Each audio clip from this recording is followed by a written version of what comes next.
వేల మందిని ప్రొఫెషనల్స్ గా మార్చిన ఇనోమాటిక్స్ తో మీరు కూడా మీ డ్రీమ్ కెరియర్ ని ఇప్పుడే స్టార్ట్ చేయండి. అది పూర్తిగా అంటే ఇది నేను సీతారామ శాస్త్రి గారి గురించి చెప్పట్లేదు. పర్టిక్యులర్‌గా ఒక వ్యక్తి గురించి చెప్పట్లేదు. కొంతమంది ఉంటారు సార్. వాళ్ళు పూర్తిగా వాళ్ళ పార్ట్నర్ మీద డిపెండ్ అయిపోయి ఉంటారు. అవును. సో, నేను చాలామంది జంటలను చూసాను. అయితే ఈయనదొక స్టేజ్. ఈయన జగమంతా నా కుటుంబం అనుకోని ఇంట్లో ఈమె మీద ఆధారపడిపోయారాయన. పూర్తిగా డిపెండెంట్ అండి. అయితే నా డౌట్ ఏందంటే, ఆయన డబ్బుని ఎలా చూసేవారు సార్? ఎందుకంటే మీరే అన్నారు ఇప్పుడు. నేనెక్కడ చదివేవాడినో వారికి తెలీదు. హ్మ్. మేమెలా పెరుగుతున్నాము అంటే ఐ మీన్ ఎలా పెరుగుతున్నామంటే మీ ఎదుగుదల. హ్మ్. క్రమశిక్షణ వారి గురించి కాదు. ఆయన ఆయన చూసే టైం లేదు. హ్మ్. అంతసేపు పాట మీద కూర్చున్నాడంటే అది డబ్బు కోసం కాదు. ఆయన పాటని ఒక మీడియంగా వాడుకున్నారు సమాజంలోకెళ్ళడానికి. అలాంటి స్థితికెళ్ళిపోయిన మనిషి డబ్బుని ఎలా చూస్తాడో అని తెలుసుకోవాలని ఉంది. అంటే కొంతమంది చెప్తారండి డబ్బు నాకు అంటదు హ్మ్. అని. అలా చూసిన ఒకే ఒక వ్యక్తి ఈయన. సార్. ఆయనకి డబ్బు అంటదు అంటే లిటరల్‌గా ఆయనకి అనవసరం అంతే. హ్మ్. డబ్బులు నేను దాచాలి, నెక్స్ట్ జనరేషన్‌కి ఇవ్వాలి, లేకపోతే ఇన్ని కొనుక్కోవాలి, ఇంత బ్యాకప్ ఉండాలి. ఇవన్నీ ఆయన ఎప్పుడు ఏ రోజు అసల ఆయనకది అర్థం కాదు. సార్. ఆలోచించలేదు కదా! అసలు అటేపు ఆ థాట్ ప్రాసెస్ వెళ్ళదంతే. హ్మ్. ఇప్పుడు నెసెసిటీయా? ఓకే. తీసుకుంటాము. దానికి ఏదో ఇంట్లో అప్పట్లో మా బాబాయ్ చూసుకునేవాళ్ళు. తర్వాత మా అన్నయ్య చూసుకునేవాళ్ళు. So, whatever someone always used to organise the house okay. Hold things. హ్మ్. అది మా అమ్మ కొన్నాళ్ళు చెన్నైలో ఉన్నప్పుడు మా అమ్మ చూసుకుంది. తర్వాత కొన్నాళ్ళు మా బాబాయ్. ఇక్కడికొచ్చిన తర్వాత మా బాబాయ్, మా అన్నయ్య వాళ్ళు చూసుకున్నారు. సో, ఆయన ఎప్పుడు ఇంటికి ఎంత అవసరం, ఇంటికి ఏంటి రిక్వైర్మెంట్స్ ఇవన్నీ ఏ రోజు ఆయనకి తెలీదు. ఆలోచించలేదు. హ్మ్. అసలెప్పుడు దాని గురించి అటేపు ఆయన మైండ్ ఎళ్ళలేదు. అండ్ దాచాలి, ఇంకెవరికైనా ఇవ్వాలి, డబ్బు అవసరం ఇవన్నిటి గురించి ఆయన ఎప్పుడు ఏ రోజు ఆలోచించలేదు. డబ్బు అంటని వ్యక్తి ఎవరైనా ఉన్నారంటే ఇంతవరకు నేను చూసిన అసలాయన ఎంత సంపాదించాడన్న విషయమన్నా ఆయనకి తెలుసా? తెలీదు. తెలీదు. అంటే ఎందుకు ఈ ప్రశ్న అడిగానంటే, ఒకసారి వీడియోలో వేరే ఇంటర్వ్యూలోనో, ఏదో వీడియోలోనో మన త్రివిక్రమ్ గారు చెప్పారు. జోబీలో నుంచి గుప్పెట్లతో డబ్బు ఇలా తీసి ఏసేవారంట. ఆ లెక్కేయడం అది ఉండదంట. అవును. ఈ దేనికి జోబీలో డబ్బుందా? ఎవరో నిర్మాత ఇచ్చారు. ఆ గుప్పిట్లో తీసి అక్కడ ఎయడమే. అయిపోయింది. ఇంక పాటకెళ్ళిపోవడం. ఇంక మళ్ళీ డిస్కషన్‌కెళ్ళిపోవడం. అంతే. ఇలా ఉండేది సీతారామ శాస్త్రి. ఎవరికైనా ప్రాబ్లమ్ వచ్చిందంటే ఇంక అవసరం ఉంది అంటే ముందు ఇచ్చేస్తారు. హ్మ్. అంటే ఇంకలా అంటే అలా చాలా మంది చేసినవి ఉన్నాయి. He doesn't count or we don't ask. Sir. So, మేము ఎప్పుడు అంటే సీ ఇప్పుడు ఆయన కొన్ని రకాల రకాల పాటలు రాయాలి అంటే ఆ మైండ్ అలా ఉంటేనే వస్తాయి. అమ్మ. అంత జెన్యూన్‌గా, అంత కరెక్ట్. క్లీన్‌గా, అంత కంఫర్టబుల్‌గా ఉంటేనే అలాంటి పాటలొస్తాయి. అది నేను నమ్ముతా. సార్. ఆయన అలా బతికారు కాబట్టే ఆ పాటలు రాయగలిగారు. హ్మ్. ఇప్పుడు ఎంతో కొంత మైండ్‌లో గ్రీడ్ ఉన్న వ్యక్తో, లేకపోతే ఏదో ఒక జెలసీ ఉన్న వ్యక్తో, ఒక చిన్న హేట్రెడ్ ఉన్న వ్యక్తి 1, 2 పాటలు అలా రాస్తారేమో గానీ, లైఫ్‌లో రాసిన ప్రతి పాటలోనూ అంతే జెన్యూనిటీ కనిపించడం కష్టం. జీవితం కనిపియడం కష్టం. జీవితం కనిపించడం కష్టం అని నేను నమ్ముతున్నా. సార్. సి నా వయసు ఈ టాపిక్‌లో నా వయసు చిన్నదే. నేను దాని గురించి ఎక్కువ మాట్లాడలేను. దాని గురించి మాట్లాడే అంత ఎక్స్‌పీరియన్స్ నాకు లేదు గానీ, బట్ ఆయన్ని పర్సనల్‌గా చూసాను కాబట్టి, ఆయన పాటల గురించి ఎవరైనా ఎలా ఫీల్ అయ్యారో మాకు చెప్తూ ఉంటారు గాబట్టి, దాన్ని బట్టి చెప్తున్నాను. సో, ఆయన రాసిన ప్రతి పాట జస్ట్ వర్డ్స్ వెళ్ళవు. అందులో ఒక సోల్ వెళ్తుంది. Correct. It will connect to everybody on a different plane. దానికి కారణం ఆయన ఎలా ఉండేవారో అదే రాశారు గాబట్టి, ఆయన అలాగే బతికారు కాబట్టే ఇట్ వర్క్స్. అండ్ నాకు బాగా ఇంట్రెస్టింగ్‌గా అనిపించిందేంటంటే కొన్ని కొన్ని వీడియోలున్నాయి. మీ ఇంట్లోనే అది నేను సాహిత్య సభ అనొచ్చో లేకుంటే పాట కచేరీ అని అనొచ్చో నాకు తెలీదు గానీ, మీ కుటుంబ సభ్యులందరిని కూర్చోబెట్టుకొని అంటే మీ ఫ్యామిలీ మెంబర్స్ ఆడవారుంటారు, హ్మ్. మగవారుంటారు.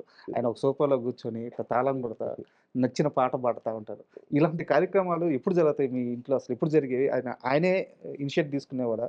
అవి కూర్చోపెట్టి పాటలు పాడడం ఆయనకి ఇట్స్ ఆల్ ఆయన ఆ రోజు ఆయన మైండ్ ఎలా ఉంది అని. ఇట్స్ ఇన్ వెరీ కంఫర్టబుల్ అంటే ఐ వాంట్ ఎక్స్‌ప్రెస్ అని ఒక హ్మ్. జోన్ ఉంటుంది. హ్మ్. అప్పుడు అందరూ ఇంట్లో ఉన్నారంటే ఏదో మాట్లాడుతూ ఆయనే సడెన్‌గా ఏదో ఒకలా అనుకుని ఒక పాట స్టార్ట్ చేసుకుంటారు. హ్మ్. సో, అటునుంచి ఆయనకి నచ్చిన పాట పాడుతూ ఉంటారు. అండ్ ఆబ్వియస్‌లీ ఆయన పాట మొదలెట్టిన వెంటనే మొత్తం చుట్టాలందరూ అక్కడ కూర్చున్నప్పుడు everybody will settle down there. Hmm. ఎంతసేపు ఉంటే అంతసేపు ఆ ఇంటరాక్షన్. డిఫరెంట్ ఏదో ఇంటరాక్షన్ వస్తుంది. అక్కడి నుంచి ఇంకో పాట పాడుతుంటారు. సో, ఇది ఎప్పుడు ప్రీ ప్లాన్డ్‌గా అయితే ఎప్పుడు వర్కౌట్ అయ్యేవి కాదు. ఓకే. అది ఆటోమేటిక్‌గా అవి జరిగిపోయింది. అవి నేచురల్‌గా అలా జరిగిపోతాయి. హ్మ్. మేబీ 1, 2 సార్లు ఏమైనా యూఎస్‌కెళ్ళినప్పుడు ఎవరైనా ఇంటికెళ్ళినప్పుడు సార్ ఒక పాటని ఏమైనా అడిగితే అప్పుడు హ్మ్. 1, 2 పాడడం ఉంటుంది. కానీ ఇంట్లో ఇట్స్ వెరీ ఆర్గానిక్‌గా అలా అయిపోతూ ఉంటుంది అంతే అప్పుడప్పుడు. ఆయన కొన్ని కొన్ని సార్లు మాత్రం ఆయన ఏమైనా పాట రాసినప్పుడు when he really enjoys that song హ్మ్. హీ విల్ వచ్చి అందరికీ వినిపిస్తారు కొన్ని పాటలు. అండ్ నాకు అందులో బాగా నచ్చింది ఏంటంటే వారెవరో నాకు తెలియదు. అంటే మీ కుటుంబంలో వారు ఒక లేడీ ఉంటారు. ఆయన సోఫా మీద కూర్చున్నప్పుడు నవ్వుతూ ఆయన పాట వింటూ నాకు వీడియో చూపిస్తే మీకు అర్థమవుతేమో. అంటే నాకు అనిపించింది ఏంటంటే సిరివెన్నెల సీతారామ శాస్త్రి గారు మాకు దేవుడు. మేము ఎప్పుడు ఆయన్ని ఒక పరమేశ్వరుని చూసినట్టే చూస్తుంటాం. రోజు ఆయనతోనే ఉంటూ, ఆయన ఉండే ఇంట్లోనే ఉంటూ, ఆయనతో ఏదో ఒక రక్త సంబంధం ఉంటూ, ఆ మనిషి కూడా ఆయన అలాగే చూస్తుంది. మీకు నేను చెప్పే వీడియో గుర్తొచ్చిందా? అంటే పక్కన తెలుసు. అంటే ఇప్పుడు ఒక ఒక ఆరా అంటాం చూడండి. సార్. ఆయన మామూలుగా మాతో ఒక్కోసారి పొద్దున్న లేచి బ్రేక్‌ఫాస్ట్ చేస్తున్నప్పుడో, లేకపోతే లంచ్ చేస్తున్నప్పుడో ఉండే ఇదొకటుంటుంది. బట్ ఆయన ఎప్పుడైతే పాట మొదలు పెడతారో పాడుతున్నప్పుడు, హ్మ్. He will go into a different, అంటే మీరన్నట్టుగా ఒక అవతారం తీసినట్టుగానో, లేకపోతే ఏదో ఒక ఇది ఒక ఒక ఆరా వస్తదండి. సార్. సో, అప్పుడు అలా చూస్తూ ఉండడం తప్ప మనం చేయగలిగిందేం లేదు. అంటే హ్మ్. వి విల్ బి మెస్మరైజ్డ్ అంతే. ఆయన ఆ టోన్‌లో ఉంటుంది. అంటే ఆయన ఏం పాడినా వంశీ గారు ఒక్కోసారి అంటారు, కృష్ణవంశీ గారు ఏదో పాట పాడినప్పుడు, ఏదో రాసినప్పుడు ఈయన పాడి వినిపిస్తారు. ఈయన ఏం రాసినా పాడి వినిపిస్తారు. హ్మ్. ఒక్కోసారి ఆయన నేను మళ్ళీ రేపొస్తానండి అని చెప్పి పాట ఒక వెర్షన్ తీసుకున్న తర్వాత వచ్చి మళ్ళీ రేపొచ్చి లేదు లేదు నాకు ఇక్కడ ఈ కరెక్షన్స్ కావాలి, ఇవి వేరేలా రా. హ్మ్. మరి నిన్నెందుకు అడగలేదంటే, ఆయన మా అమ్మతో మాట్లాడినప్పుడు ఆయన ఏం పాడినా బాగుంటుందండి. అదేదో ఆయన రాసింది కదా! ఆయన ఏం పాడినా బాగుందేమో, అది అద్భుతంగా ఉందేమో అని ఫీలింగ్ వచ్చేస్తుంది. హ్మ్. అది వెళ్ళి సింగర్లు పాడినప్పుడు మళ్ళీ అంత అద్భుతంగా రాదు. అందుకని నేను వెళ్ళి ఇంకెవరి చేతన పాడించుకుంటాను. అప్పుడు నాకు అర్థమవుతుంది. ఎందుకంటే ఇట్ ఈస్ హిస్ సాంగ్. ఆయన మాటలు చెప్పాలంటే హిస్ బేబీ. హ్మ్. సో, ఆయన ఎక్స్‌ప్రెస్ చేసేటట్టుగా ఇప్పుడు గర్ల్స్ వాయిస్ అయినా, లేడీస్ లైన్స్ అయినా, లేకపోతే జెన్ లైన్స్ అయినా 2 ఆయనే రాస్తున్నారు. సార్. సో, ఆయన పాడేటప్పుడు అంతే జెన్యూన్‌గా, అంతే ఎఫెక్షన్‌తో, అది కోపం అయినా, అగ్రెషన్ అయినా, లవ్ అయినా, జెలసీ అయినా, ఆయన పాడేటప్పుడు అన్నీ అందులోంచి వచ్చేస్తుంటాయి ఆయన వాయిస్‌లో. సార్. సో, అది వినేటప్పుడు మనకి అదంతా we can feel the entire song when he is singing. Hmm. So, అందరూ ఎవరు విన్నా అదే జోన్‌లో ఉంటాం. ఆయన ఆరా ఆయన పాడేటప్పుడు ఆ జోన్‌లోనే ఉంటాం మేము. సార్ అలా నాకది వింటూ ఉండడమే. ఎన్ని నా వందల సార్లు విన్నా ఆ! ఆయన పాడేటప్పుడు అలాగే ఉంటుంది. నాకు చాలా ముచ్చటేసిందది. అంటే ఓకే. మాకే కాదు. ఇప్పుడు 'ఎప్పుడు ఒప్పుకోవద్దురా' పాటుంది. సార్. అది ఎవరు పాడినా ఆయన పాడిన ఎఫెక్ట్ రాదు. కరెక్ట్. అండ్ ఆయన ఎన్ని సార్లు పాడినా అది పోదు. ప్రతిసారి అదే ఎఫెక్ట్ వస్తుంది. అవును. అది I don't know how. So, అంటే ఆయన ఆ పాటని obviously it's from his soul ఆ సాంగ్ వచ్చింది. హ్మ్. ఆయన ఎన్ని సార్లు పాడినా, ఏ చోట పాడినా అదే ఎఫెక్ట్‌తో పాడతారు. అది విన్నప్పుడు అంతే గూస్ బంప్స్ మాకొస్తుంటాయి ప్రతిసారి. సార్. ఎవ్రీ అంటే సింగిల్ టైమ్. అంటే నేను ఇప్పుడు అడగబోయే ప్రశ్నని నేను వారి మైండ్ సెట్ ఎలా ఉంటదో తెలుసుకోవడానికి అడుగుతున్నాను. ఆ రోజు ఫంక్షన్‌లో త్రివిక్రమ్ శ్రీనివాస్ గారు స్టేజ్ మీద మాట్లాడిన తర్వాత నిజానికి అవన్నీ గూడా ఆయన సాహిత్య స్థాయికి చాలా తక్కువే ఇంకా. త్రివిక్రమ్ గారు మాట్లాడింది గూడా ఇంకా తక్కువ. ఆయన సాధించిన దానికి. కానీ త్రివిక్రమ్ గారు మాట్లాడిన తర్వాత కొన్ని కోట్ల మందికి సిరివెన్నెల గారి స్థాయి, ఆయన సాహిత్య విలువలు ఇంకా బాగా అర్థమైంది. తర్వాత ఆయన పాటల్ని మళ్ళీ వెనక్కెళ్ళి స్టార్ట్ చేశారు. ఒక తరం ఆయనతో ప్రయాణించడం మళ్ళీ మొదలుపెట్టారు. హ్మ్. అంత గొప్ప మాటలు విన్న తర్వాత ఇంటికొచ్చి కనీసం ఆయన వాటిని ఆ మాటలను తీసుకోగలిగారా? నెత్తినెక్కించుకోగలిగారా? ఆ! ఆనందపడ్డారా? మురిసిపోయారా? అసలు ఆయన మానసిక స్థితి ఏంటి? ఆ వీడియో ఆ స్పీచ్ తరువాత? అంటే ఆయన at the end of the day ఒక కళాకారుడికి ఏం కావాలండి? ఖచ్చితంగా ఒక చప్పట్లు ఒక ప్రైజింగ్ కావాలి. ప్రైజింగ్. ఆయన ఒక చిన్న ఆయన అంటే ఎలా చెప్పాలి? ఒక చంటి పిల్లాడిని పొగిడినప్పుడో, లేకపోతే ఏం చేసినా చేసావురా ఇది చెప్పినప్పుడు ఎలా మురిసిపోతాడో, ఆయన హ్మ్. అలా మురిసిపోతుంటారనమాట. హ్మ్. సో, ఇలాంటివేమైనా జరిగినప్పుడు ఆ రోజైనా సరే, సో, ఒక ఎవరైనా ప్రైజ్ చేసినప్పుడు భలే మాట్లాడాడు గుడ్ నా గురించి అన్నట్టుగా like he enjoy it like a small kid. So అప్పుడు చూస్తున్నప్పుడు మాకు ఇంకా ముచ్చటేస్తుందంటే, ఒక స్థాయిలో ఉన్న వ్యక్తి, ఒక రేంజ్‌లో ఉన్న వ్యక్తి, ఇప్పుడు సిరివెన్నెల సీతారామ శాస్త్రి గారు ఆయన గురించి త్రివిక్రమ్ మాట్లాడారు. కరెక్ట్. చాలా బాగా మాట్లాడారు. And everybody knows about it. So నేను స్పెసిఫిక్‌గా చెప్పేదేం లేదు.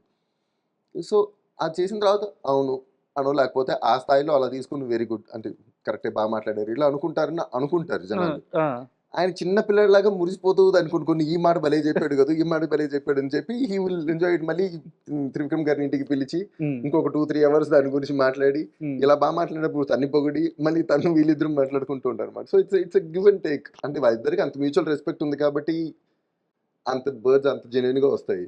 సో అదే త్రివిక్రమ్ గారి లాస్ట్ వర్డ్స్ కూడా అవే కదా! నన్ను అందుకే మన కెలకద్దు నేను మాట్లాడుతూ పోతాను ఈయన గురించి ఆవేశం మాట్లాడేటప్పుడు వస్తది. నాకు ఇలాంటి ఆవేశం వచ్చేస్తుంది ఆ! అంటారు. సో, ఎందుకంటే నాకు ఆయన బాగా తెలుసు కాబట్టి ఆయనతో మాట్లాడుతున్నప్పుడు అది అంటారు.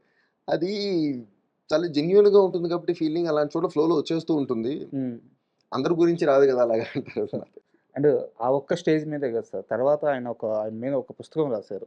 అక్కడ గాని, తర్వాత వారు చనిపోయిన తర్వాత జరిగిన కార్యక్రమంలో గాని, త్రివిక్రమ్ గారు ఆయన చాలా గొప్పగా మాట్లాడతారు. చాలా గొప్ప రచయిత. కానీ సిరివెన్నెల గారి ప్రస్తావన వచ్చిన తర్వాత ఆయన మాట్లాడుతున్నప్పుడు ఆయన చుట్టూ సిరివెన్నెల గారు ఉండిపోతున్నారా? ఆయన పక్కనే ఉంటున్నారా? ఆయన చేయి బట్టి మాట్లాడిస్తున్నారా? అర్థం కాదు గానీ, ఆయన కూడా ఒక రకమైన స్థితిలోకెళ్ళిపోతాడు. త్రివిక్రమ్ గారు గూడా. సో, నాన్నగారి గురించి అంత గొప్పగా మాట్లాడే ఆయన బంధువు అనుకోవచ్చా? మీకు స్నేహితుడు అనుకోవచ్చా? త్రివిక్రమ్‌ని సిరివెన్నెల కుటుంబం ఎలా చూస్తది? త్రివిక్రమ్ సిరివెన్నెల కుటుంబం ఎలా చూస్తుందంటే ఇప్పుడు మాకు అంటే నాకు ఆయన బావగారు అవుతారు. అవును. నాకు వాస్తవం. బాగా హ్మ్. నేను ఆయన దగ్గరికెళ్ళినప్పుడు, ఆయన ఇంట్లో ఉన్నప్పుడు నేను చాలా చనువుగా ఉంటాను. సో బట్ అది మా ఇద్దరికి ఉన్న రిలేషన్ ఆ జోన్‌లోనే పెట్టుకుంటా. హ్మ్. సో, ఇప్పుడు బయటికొచ్చినప్పుడు we know that he is Trivikram garu. Sir. We know his stature outside. So, బయటికెళ్ళినప్పుడు అంతే గౌరవంగా, అంతే దూరంగా ఉండి ఎక్కువ ఇబ్బంది పెట్టకుండా టైప్‌లో ఉంటాం. కానీ ఆయన కూడా అంటే వాళ్ళిద్దరి ఈక్వేషన్ వేరండి. వాళ్ళది ఫ్రెండ్స్ అనొచ్చు, ఎనిమీస్ అనొచ్చు, లేకపోతే అంటే చైల్డ్‌హుడ్ బడ్డీసా ఏం చెప్పలేము. అందుకే వాళ్ళిద్దరూ వచ్చినప్పుడు బాగా ఇంకా కాఫీ ఏమైనా కావాలా, నాన్నకి టీ ఏమైనా కావాలా అవన్నీ చూసుకొని పెట్టేసి, తలుపేసేసి, ఏసీ ఏసేసి వెళ్ళిపోతాం బయటికి.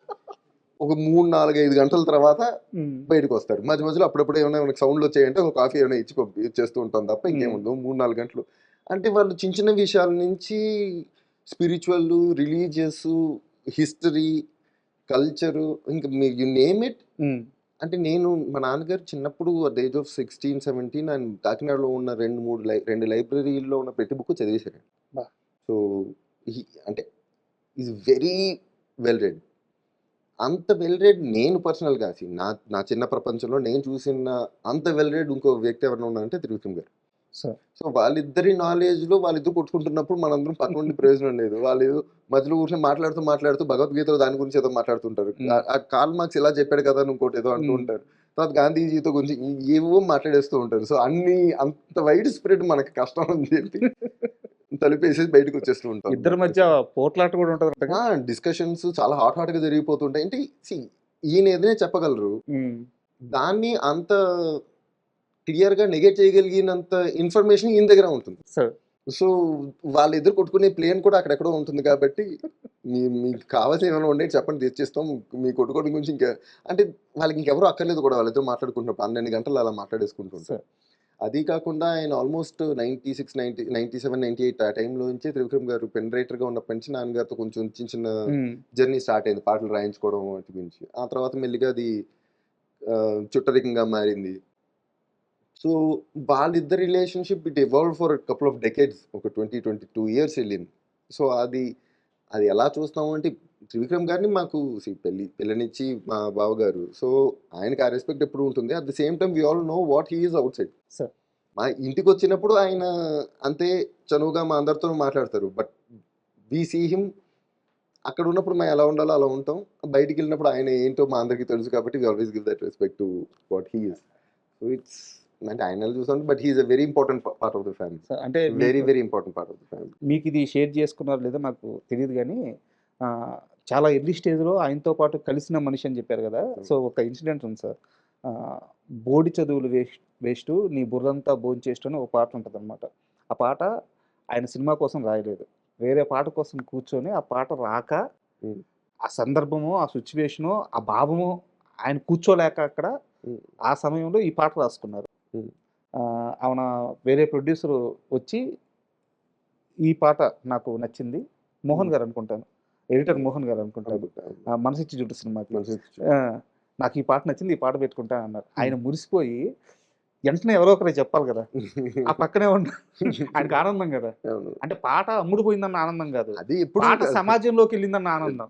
ఆయనకి అమ్ముడుపోవడం గురించి ఆయన ఎప్పుడు ఆలోచించిన వ్యక్తి కాదు. That never his thought.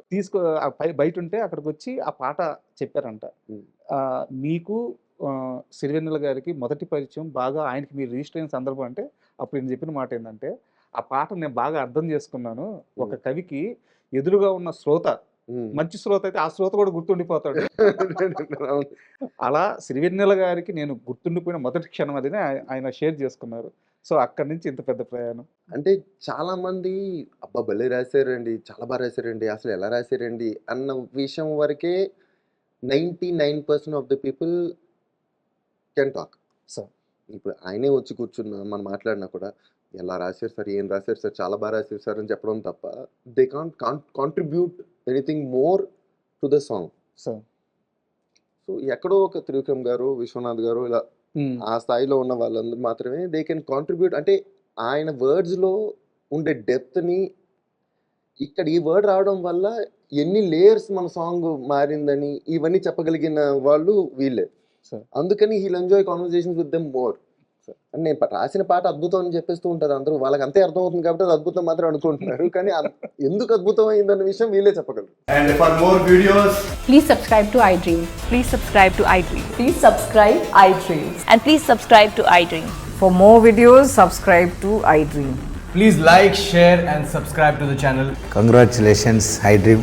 subscribe to iDream. Subscribe to iDream. So subscribe to iDream Media. iDream ki iDream team andarki huge congratulations. Please subscribe iDream Media. Please subscribe to iDream. Subscribe iDream. Please subscribe to iDream. iDream అంటే నా కళల channel subscribe చేసుకున్నారు. నోరు తిరుగుతలేదు, మీరైతే గంట గుర్తు కొట్టండి. For more such videos, please subscribe to iDream.